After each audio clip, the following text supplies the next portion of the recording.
Kalau Instastoryan masih ramai di jagat raya misteri pembunuhan Vina Eki yang belum mendapat titik terang. Yang ada malah bikin pusing netizen. Yang kasus salah tangkap pelaku lah, yang tiba-tiba ada dugaan pelaku pembunuhan lah. Kerumitan yang justru membuat persepsi publik semakin liar. Saya Anggi Pasaribu, inilah Inside Story with Anggi.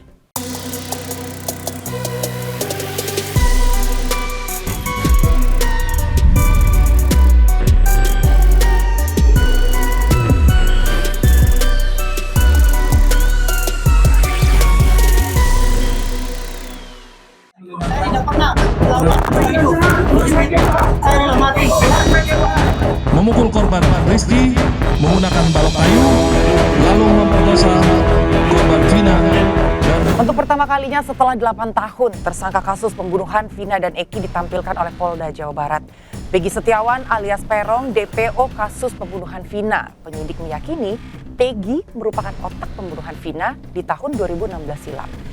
Meski demikian, keluarga maupun kerabat dekat Peggy menyangkal tuduhan itu.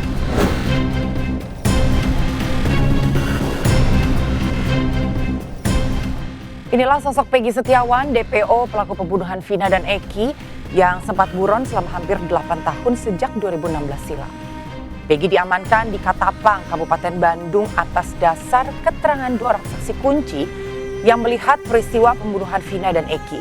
Dalam pelariannya, Peggy selalu menggunakan masker dan mengaku bernama Robi Irawan. Peggy tinggal bersama ayahnya dan ibu tiri. Untuk memperkuat itu, Peggy diperkenalkan sebagai keponakan. Dalam rilis resmi Polda Jawa Barat, penyidik menguak sejumlah fakta yang mengejutkan dalam kasus pembunuhan Vina dan juga kekasihnya Eki hari Sabtu 27 Agustus 2016 lalu.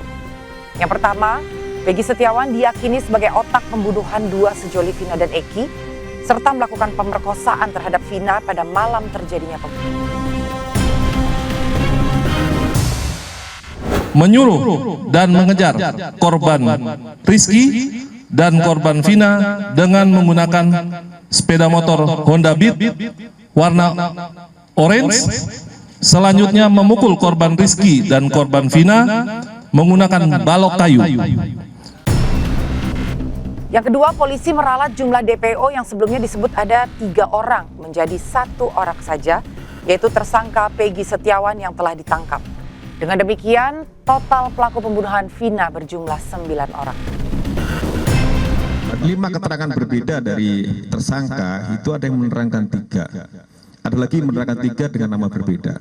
Ada yang menerangkan 5, ada yang menerangkan 1. Setelah kami melakukan penyidikan lebih mendalam, ternyata 2 nama yang disebutkan selama ini itu hanya asal sebut. Jadi tidak ada tersangka lain. Namun apabila nanti di kemudian hari muncul tersangka lagi, ya kami akan periksa. Tetapi sejauh ini fakta di dalam penyidikan kami, tersangka atau DPO adalah 1, bukan 3. Jadi semua tersangka jumlahnya 9, bukan 11. Yang ketiga, selama buron, Peggy Setiawan menempati indekos di Bandung dan menggunakan nama samaran Robi Irawan. PS adalah keponakannya. Hal ini dikuatkan dengan keterangan pemilik kos yang sudah kita minta keterangan. Demikian juga nama sudah diganti, bukan lagi PS tetapi menggunakan nama Robi. Dan yang keempat, atas perbuatannya Peggy Setiawan terancam hukuman mati atau pidana seumur hidup. Junto pasal 55 ayat 1 ke 1 KUH pidana dengan ancaman pidana mati, seumur hidup dan paling lama 20 tahun. Kelima, polisi menegaskan tidak ada keterlibatan pejabat-pejabat tertentu dalam kasus ini. Tidak ada nama pejabat terlibat di sini. Kami sangat kooperatif dan transparan terkait penyidikan ini. DPO ya hanya 1, PS. Terkait dengan apapun yang disampaikan itu terserah silakan, tetapi kami tetap berpegangan atau berpatokan kepada fakta penyidikan.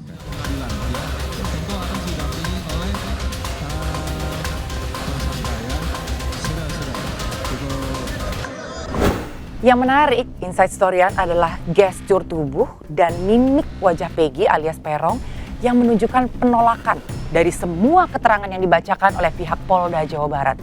Hingga akhirnya ia pun membantah telah melakukan semua perbuatannya. Bahkan saat digiring untuk diamankan, Peggy sempat bersumpah bahwa dia siap mati demi keyakinannya karena dia tidak membunuh Vina. Peran PS alias Peron alias Robi Irawan berdasarkan keterangan saksi. Sejumlah gestur diperlihatkan Peggy Setiawan, satu DPO yang ditangkap oleh Polda Jawa Barat terkait kasus pembunuhan Vina dan Eki.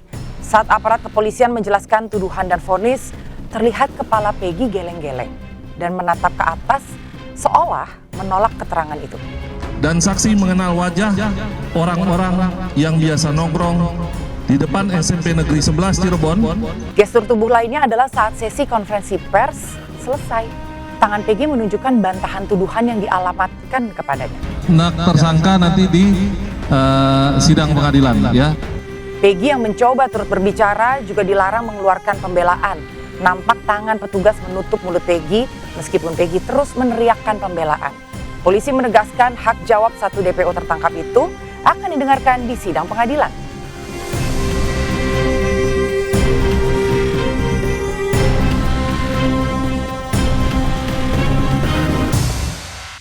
Saya tidak pernah hidup.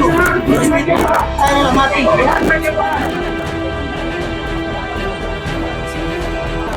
Salah. Tidak. Saya tidak diumat geng apa-apa. Tidak, sama sekali. Kalau jadi saksi jika saya ada apa-apa, saya sudah mati, Pak. Hotman Paris Hutapea angkat bicara terkait penangkapan Peggy Setiawan terduga pelaku dalam kasus pembunuhan Vina.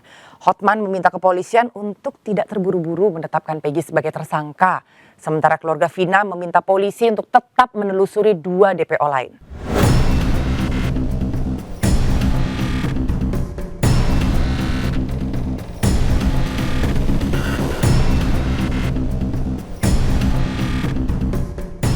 Jadi teman-teman semuanya, ini sekarang aku tepatnya ada di Ombe Coffee, ada di Kelapa Gading. Sekarang rame banget sama teman-teman media untuk dengerin konferensi pers dari Bang Hotman sebagai salah satu kuasa hukum dari keluarga Vina. Yang kepingin aku tanyakan nantinya adalah, atau yang ingin aku cari tahu itu sebenarnya sekarang adalah, betul nggak sih bahwa Peggy ini adalah salah satu pelaku pembunuhan kasus Vina yang masih misteri sampai saat ini, atau sebetulnya memang kembali salah tangkap dari pihak kepolisian? Atau justru Peggy memanfaatkan dan menggunakan momen salah tangkap waktu itu sebagai celah untuk dia menyampaikan kalau bukan dia pelakunya. Makanya kita mau ini yang pengen kita cari tahu, keraguan-raguan dari masyarakat ini langsung dari Bang Hotman.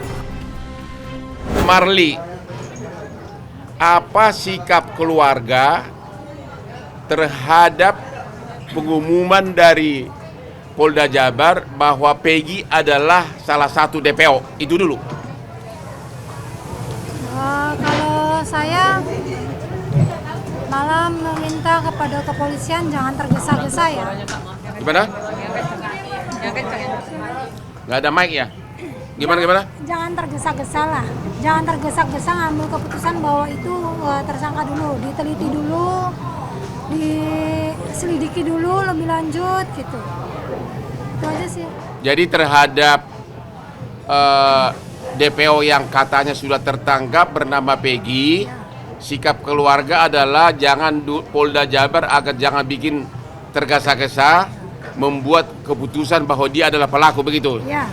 Oke, sebagai tambahan, kami mendapat informasi bahwa 6 dari terpidana ini sudah di BAP lagi oleh Polda Jabar. Dalam minggu-minggu terakhir ini, ternyata katanya 5 terpidana ini mengatakan bukan Peggy pelaku yang DPO, hanya 1 yang mengakui. Jadi 5 lawan 1. 5 terpidana ini mengatakan di BAP bahwa bukan Peggy pelakunya yang DPO, sedangkan 1 mengakui. Jadi 5 lawan 1. Itu terhadap Peggy, ya. Jadi terhadap Peggy, keluarga mengatakan agar Polda Jabar jangan dulu terburu-buru mengambil keputusan bahwa Peggy adalah yang pelaku DPO. Sekarang bagaimana sikap keluarga terhadap 2 pelaku DPO yang katanya adalah fiktif? Keluarga sangat kaget mendengarnya ya. Kami keluarga meminta kepada kepolisian agar tetap 2 DPO ini ditelusuri lagi, ditindaklanjuti lagi. Kenapa? Ya karena kan di pengadilan awal itu disebutkan 3. Kenapa sekarang berubah menjadi 1? Jadi ya kami keluarga sangat keberatan ya. Jadi Ibu berharap agar jangan terlalu terburu-buru mengatakan fiktif, cari dulu gitu. Iya. Apalagi kan penyidikan kasus ini kan baru dimulai dalam 2 minggu terakhir, ya kan? Oke, saya tambahkan sepanjang menyangkut 2 pelaku DPO yang dibilang fiktif, ini menjadi banyak bukti hukum atau BAP yang bervariasi. Oke. Versi pertama, pada waktu tahun 2016, 7 pelaku itu mengatakan ada 3 DPO. Itu di BAP. Ini semua ada di BAP-nya nih. Bahkan diuraikan semua jenis motornya, perbuatan apa yang mereka lakukan, dan cara memerkosanya. 7 DPO itu menerangkan bahwa kami melakukan bersama-sama. Jadi secara pidana ini adalah perbuatan bersama. Ya, itu BAP versi pertama. BAP versi kedua, tiba-tiba 7 pelaku ini katanya atas saran orang tertentu mencabut semua isi BAP-nya. Itu versi kedua. Versi ketiga, jaksa tetap mengatakan di dalam surat dakwaan bahwa ada 8 pelaku dengan 3 DPO. Nanti aja itu, aduh kau pamer melulu. Ya. Itu di surat dakwaan ada begitu. Yang keempat, di surat tuntutan pun jaksa mengatakan ada 8 pelaku sama 3 DPO. Ya, itu sudah 4 versi. Versi kelima, di fakta persidangan pun temuan hakim dalam putusannya menyebutkan bahwa 8 pelaku 3 DPO. Bahkan di putusan akhir, dari bagian akhir dari putusan, hakim mengatakan ada 3 DPO.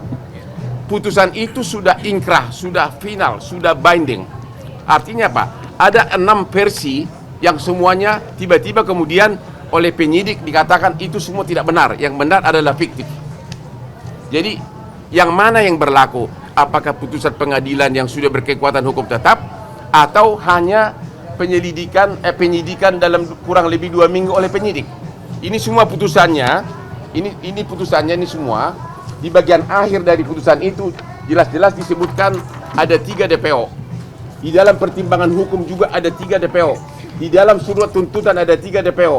Di dalam surat dakwaan ada 3 DPO. Di dalam BAP ada 3 DPO. Keterangan dari 8 terdakwa pun mengatakan ada 3 DPO. Sekarang hanya dalam waktu 2 minggu dirubah dengan mengatakan itu fiktif. Jadi prinsipnya keluarga korban maupun kuasa hukum menolak pernyataan dari penyidik Polda Jabar yang menyatakan bahwa 2 DPO tersebut adalah fiktif. Terlalu cepat untuk mengatakan itu. Kalau dikatakan belum tertangkap, kita masih bisa maklumin. Tapi kalau disebutkan fiktif itu terlalu cepat.